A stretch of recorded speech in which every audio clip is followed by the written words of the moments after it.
C'est quoi la dîme? La dîme lévitique servait à nourrir le peuple Israël. Il faisait des repas pour le peuple. Les sacrificateurs venaient en aide aux orphelins et les veuves. Les sacrificateurs aidaient les plus démunis à travers la dîme. Aujourd'hui, c'est pas ce que nous voyons dans certaines églises. Dans certaines églises, il y a des loups ravisseurs se sont incrustés parmi les brebis pour les dérober au lieu de leur venir en aide. Laissez-moi vous dire quelque chose, pendant que toi, tu te bats pour trouver une maison à louer, le soi-disant pasteur construit une maison avec vos dîmes. Pendant que toi et tes enfants galèrent de quoi manger, le soi-disant pasteur, lui, mange jusqu'à se rassasier. Pendant que toi, tu dors en transpirant à cause de la chaleur, le soi-disant pasteur, lui, avec vos dîmes, il a mis la clim. Chez lui, il dort paisiblement. J'ai tant à citer, mais je vais vous laisser réfléchir sur le reste. Pour vous dire, un vrai pasteur qui prélève la dîme ne va jamais aider quelqu'un ou 3 personnes selon lui. C'est pas biblique. Il doit venir en aide et faire des repas avec la dîme chaque semaine comme les Lévites faisaient. Tout le peuple se rassemblait, le peuple d'Israël se rassemblait, qui ont le plus, surtout ils aidaient le plus ceux qui ont le plus besoin d'aide. Surtout, ils venaient en aide aux veuves et aux orphelins. Les apôtres ne prélèvent pas la dîme.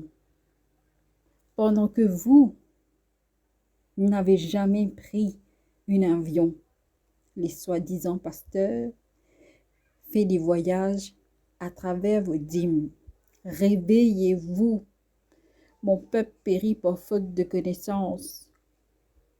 Lorsque vous connaissez Dieu, c'est pas suffisant. Lorsque vous connaissez Dieu, vous devez avoir la connaissance de la parole de Dieu. Réveillez-vous. Aidez vos enfants, vos familles, par vos dîmes. Aidez les enfants orphelins et les veuves. Je suis sûre qu'il y en a lorsque vous voyagez, lorsque vous partez au travail, je suis sûre qu'il y en a des orphelins et des vraies veuves qui ont plus besoin de ces dîmes que de donner à des soi-disant pasteurs qui vont s'enrichir leur poste. Pendant que toi, tu dors, pendant que toi, tu dois remplir tes seaux d'eau pour que tu puisses avoir de l'eau en sortant du travail, mais le soi-disant pasteur, lui, chez lui, il a mis de l'eau courante à travers le dîme. Une église de Jésus-Christ n'a pas besoin de votre argent pour financer l'église de Jésus-Christ. L'église de Jésus-Christ n'a pas besoin de votre argent, de vos dîmes pour financer ce bâtiment. L'église de Jésus-Christ, c'est nous. Là où nous sommes, on peut être sur la route, sur le bord de sable, sur la montagne. Là où nous sommes, quand 2 ou 3 sont rassemblés, Jésus est là parmi nous. Nous n'avons pas besoin d'être entourés de 1000 personnes pour que Jésus soit là. Jésus a dit dans sa parole, c'est pour ça que je dis, il faut avoir la connaissance de la parole de Dieu. Lorsque nous sommes réunis, moi, toi, Jésus est là parmi nous. Nous sommes déjà une église. Nous sommes les membres du corps du Christ.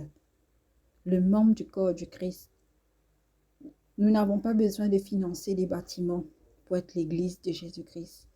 L'époux est en haut, assis à la droite du Père. Il nous regarde. Et lorsque nous prions en étant justes, il est agréable à notre prière. Nous devons avoir une vie de sanctification. Dieu n'a pas besoin de notre dîme pour faire avancer l'œuvre de Dieu. Dieu a besoin que nous soyons sanctifiés, que nous soyons saints et irrépréhensibles. Voilà l'œuvre véritable qui fera avancer. Voilà l'œuvre véritable qui fera avancer le royaume de Dieu. C'est par nous que Dieu, c'est par nous, ce que nous reflétons de l'intérieur, de l'extérieur, que le peuple sera sauvé à travers nous par Jésus-Christ et toute la gloire revient à Dieu. Par Jésus-Christ, en selon le Père, qu'il vous aide par le Saint-Esprit à comprendre sa parole et aussi à comprendre sa parole et à mettre en pratique. Amen.